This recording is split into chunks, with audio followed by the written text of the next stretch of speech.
Welcome today's guest. Jane Hunt. Mr Deputy Speaker, and first I would like to start by giving many congratulations to my dear and good friend, the Honourable Member for North Devon, in bringing forward this excellent bill. I know from the hundreds of emails I receive every year on this subject that the residents of my Loughborough constituency are animal lovers and passionate about animal welfare. And in the tradition that we've seemed to have formed this morning, I'm going to name the 3 dogs that I currently own. Lucky, who was a rescue dog, otherwise known as Lux the Patterjack on Instagram and has more followers than I do. Lulu, a retired guide dog and an absolutely most intelligent dog you've ever met.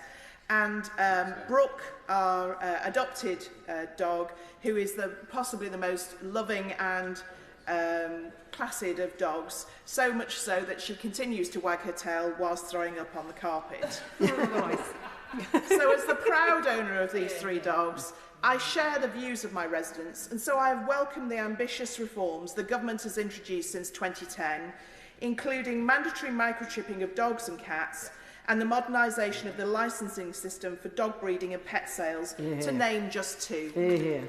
The low welfare movement of dogs, cats and ferrets from abroad to the UK by unscrupulous people seeking to maximise their profits at the expense of the animals is horrendous and must be stopped.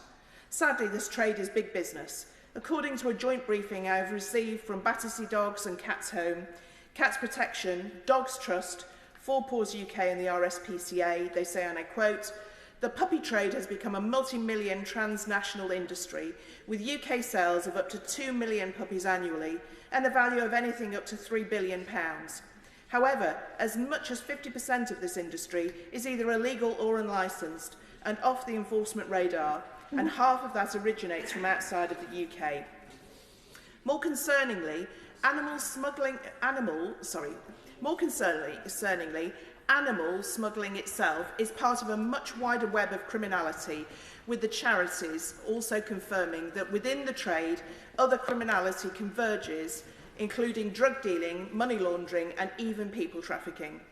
I was therefore pleased to stand on a manifesto at the last election which had committed to cracking down on the illegal smuggling of animals, and welcomed that this commitment was repeated in the government's 2021 Action Plan for Animal Welfare.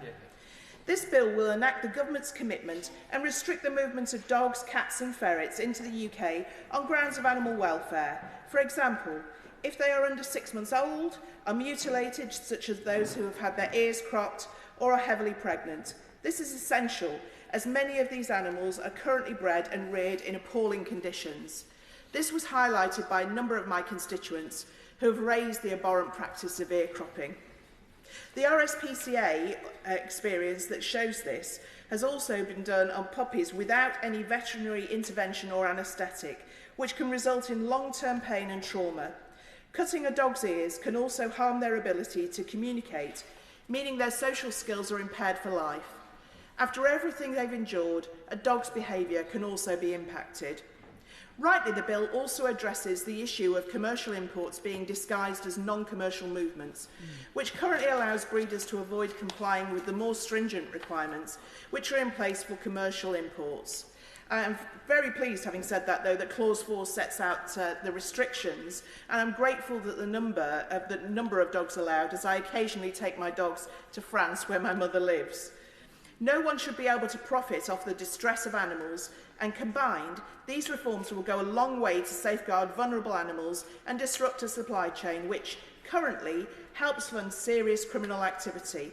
It will also cement the UK's position as having some of the highest welfare animal standards in the world.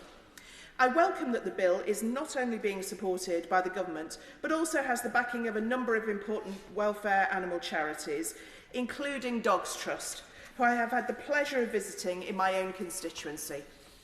I would like to add my support and again thank my honourable friend, the member for North Devon, and Henry the dog, for bringing the bill forward and speaking so passionately on the issue. Al Hotra.